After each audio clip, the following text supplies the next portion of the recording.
새로운 시즌을 앞두고 있는 이강인 선수인데요. 최근 축구 커뮤니티에서 메시가 파리 생제르맹을 저격했던 내용이 다시금 재조명되며 축구 팬들이 이강인의 미래에 대한 다양한 이야기를 전하고 있습니다. 자세한 내용 살펴보겠습니다.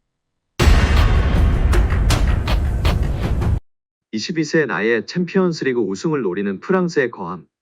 빅클럽 파리 생제르맹에 입성한 이강인 선수입니다. 실세 때부터 천부적 재능을 온 국민에게 알렸고 발렌시아라는 유소년 아카데미 최고 구단에서의 1군 데뷔에 이어 스페인 라리가에서 자신의 가치를 증명하며 22세 나이에 파리 생제르맹이라는 거함에 당당히 입성한 이강인 선수입니다. 이강인은 지난해 여름 마요르카에서 PSG로 큰 기대를 받으며 이적했습니다. 마요르카와 달리 슈퍼스타가 즐비한 PSG에서 주전 경쟁이 쉽지 않을 거라는 우려도 있었습니다. 하지만 이강인은 루이스 엔리케 감독의 신뢰 속에 꾸준히 경기에 출전했습니다. 시즌 초부터 측면 공격수, 중앙 미드필더, 측면 미드필더 등 공격진에서 다양한 포지션을 소화하며 제 역할을 해냈습니다. 항저우 아시안게임, 아시아축구연맹 카타르 아시안컵 등 여러 국제대회 출전으로 자리를 많이 비웠지만 입지는 흔들리지 않았습니다. 이강인을 향한 엔리케 감독의 믿음은 굳건했습니다. 리그 중반에 들어선 지난해 12월 이강인을 향해 폭풍 칭찬을 쏟은 바 있습니다. 유럽 현지에서 이강인에 대한 평가가 엇갈리고 있다.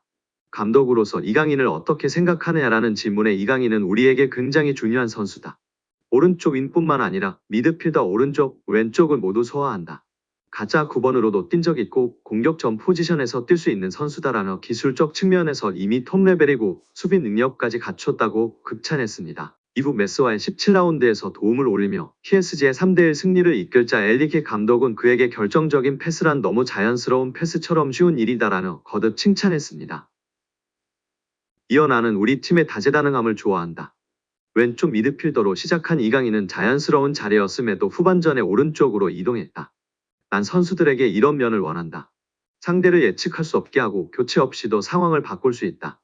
난 선수들에게 더 많이 요구하며 야망을 가질 것을 요구한다고 말했습니다. 프랑스 매체 부국민은 올 시즌 종료 이후 PSG 선수단의 거취에 대해 언급했습니다. 이 매체는 올 시즌 종료 이후에도 PSG에 잔류할 것이 확실한 선수로 바르콜라, 루이스, 비티아, 멘데스, 베랄도, 에르난데스, 다닐로, 마르키녀스, 킴펜베, 돈나룸마, 테나스 등 13명을 선정했습니다. 이 매체는 이강인을 포함해 덴벨레, 아센시오, 무아니, 타키미는 팀에 잔류해야 할 선수로 언급했습니다. 파리가 반드시 붙잡아야 할 선수로 언급한 것인데요. 기복을 보였으나 임팩트가 상당했던 덴벨레와 그래도 클래스가 있기 때문에 시간을 줘야 한다고 판단한 무아니, 아센시오가 있습니다. 그리고 최정상급 오른쪽 풀백 하키미를 노리는 팀들이 많아지고 있는데 놓치지 말고 붙잡아야 한다고 언급하고 있습니다. 여기에 우리 이강인 선수도 포함되어 파리 생제르맹이 반드시 붙잡아야 할 선수로 언급한 것입니다. 반면 올 시즌 PSG에 합류했지만 기대만큼의 활약을 펼치지 못한 하무스, 우가르테, 쇼크이니아르는 무키엘레, 솔레르 등과 함께 팀을 떠나야 할 선수로 분류됐습니다. 올 시즌 종료와 함께 PSG와 계약이 만료된 은바페와 함께 크루자와 나바스는 팀을 떠나는 선수로 언급됐습니다. 프랑스 매체 레퀴프에 따르면 은바페가 이탈하면서 파리 생제르맹은 2억 유로를 절약할 수 있게 됐고 이 금액은 선수 영입에 투자하기로 했다고 전했습니다. 포르투갈 매체 아볼라에 따르면 하파엘 레앙과 빅터 오시멘이 유력 후보입니다. 이 가운데 레앙은 은바페와 마찬가지로 최전방 공격수는 물론이고 측면 공격수까지 소화할 수 있다는 장점이 있습니다. 엔리케 감독이 선언한 대로 이강인의 주전 경쟁 역시 더욱 심화될 전망인데요.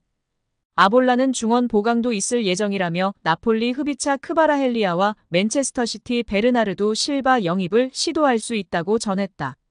특히 실바는 이강인과 같은 왼발잡이에다가 플레이 스타일이 비슷한 선수로 평가받아왔습니다.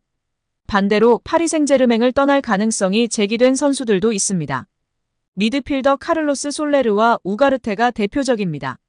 로마노 기자는 솔레르에 대해 이번 여름에 떠날 것으로 예상한다. 파리 생제르맹에선 이제 끝났다. 에스턴 빌라가 관심이 있는 것이 사실이며 스페인에서도 수요가 있다고 설명했습니다. 이강인의 입단 동기인 우가르테는 이탈리아와 연결되고 있습니다. 레키프는 PSG는 마누엘 우가르테를 판매하려 하고 있다. 그를 이탈리아의 유벤투스와 AC 밀란에 제의를 했다. 우가르테는 PSG가 자신에게 신뢰가 없다는 것을 알고 있다고 이날 알렸습니다. 메시는 바르셀로나와 눈물로 이별하며 이적한 곳이 파리 생제르맹이었습니다. 예상치 못한 파격 행보로 엄청난 이슈가 되었는데요. 재정난에 휩싸였던 바르셀로나가 결국 메시를 프랑스의 거함 파리 생제르맹에 판매하게 되었습니다. 메시는 PSG로 떠난 것은 계획되지도 원하지도 않았던 일이라며 나는 바르셀로나를 떠나고 싶지 않았다라고 고백했습니다.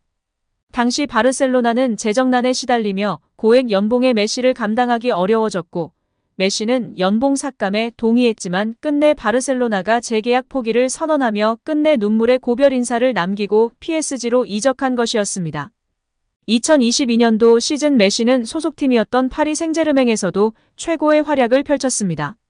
적지 않은 나이에도 불구하고 공식전 41경기에 출전해 21골과 20도움을 올리면서 PSG의 리그 우승을 이끌었는데요. 이번 여름 이적 시장서 PSG를 떠나 미국 메이저리그 사커로 향했습니다. 현재 그는 6경기서 9골을 넣는 괴력으로 미국 축구의 신이 무엇인지를 제대로 보여주고 있는데요. 지난 18일 미국 ESPN과 인터뷰에서 파리 생제르맹을 저격하는 인터뷰를 하며 화제가 되고 있습니다. 그는 행복하기 위해서 인터 마이애미에 왔다. 지난 2년 동안 파리에서의 삶은 혼란스러웠다라고 전 소속팀을 저격했습니다. 이어 그는 내가 이적을 택한 이유는 단 하나다. 행복하기 위해서다라면서 파리에서 복잡한 2년을 보낸 후 다시 내 커리어를 즐길 수 있게 됐다고 말했습니다. 실제로 메시는 PSG에서 수준 이하의 대우를 받았다. 월드컵 우승 직후 팬들의 협박에 시달리거나 가족이 야유와 욕설을 듣는 상황에 놓이기도 했습니다. 심지어 일부 팬들은 파리의 메시의 가족이 사는 주택을 향해 시위를 벌이기도 했다. 여러모로 메시의 입장에서는 악몽과도 같았던 경험들이었습니다. 메시는 이제 우리 가족과 나는 우리를 행복하게 만들고 대우해주는 곳에 살고 있다. 단순히 축구를 넘어서 일상생활에서도 우리를 존중하는 곳이다고 강조했습니다. 파리 생제르맹 서포터즈는 과격한 것으로 매우 유명합니다. 큰 사건을 치르고 잠잠해진 것이 요즘인데요. 그래도 무시 못할 수준입니다. 최근에도 네이마르가 부상 및 부진할 때 네이마르의 집 앞까지 찾아가 항의하고 시위한 것은 유명한 일화 중 하나입니다.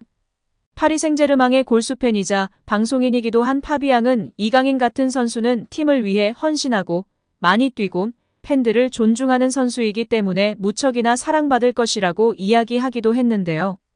그래도 혹시라도 부진할 때 큰 비판을 받으며 힘들진 않을까 괜스레 걱정도 되는 것 같습니다. 이에 대해 국내 팬들도 구단보다 큰 선수가 있는 파리 생제르맹은 최악의 구단이다. 2년만 있다가 프리미어리그로 이적하자. 성장해야 할 때니 음바페 놈이랑 한 맞추면서 성장하고 크면 빨리 이적하자. 거기는 오래 있을 곳이 아니다. 메시가 괜한 이야기하는 거 아니다. 메시가 욕먹을 정도면 진짜 파리는 학을 떼야 하는 곳이다. 메시의 발자취를 따라가자 2년 뒤 바로 이적하자. 메시에 이어 발롱도르까지 받았으면 좋겠다. 우리 강인이 등의 의견으로 오랜 시간 파리에 머무르지 말라는 의견이 줄을 이루고 있는 상태입니다. 아무튼 무엇보다도 부상 없이 몸도 마음도 다치지 않고 승승장구하길 기대하고 응원하겠습니다.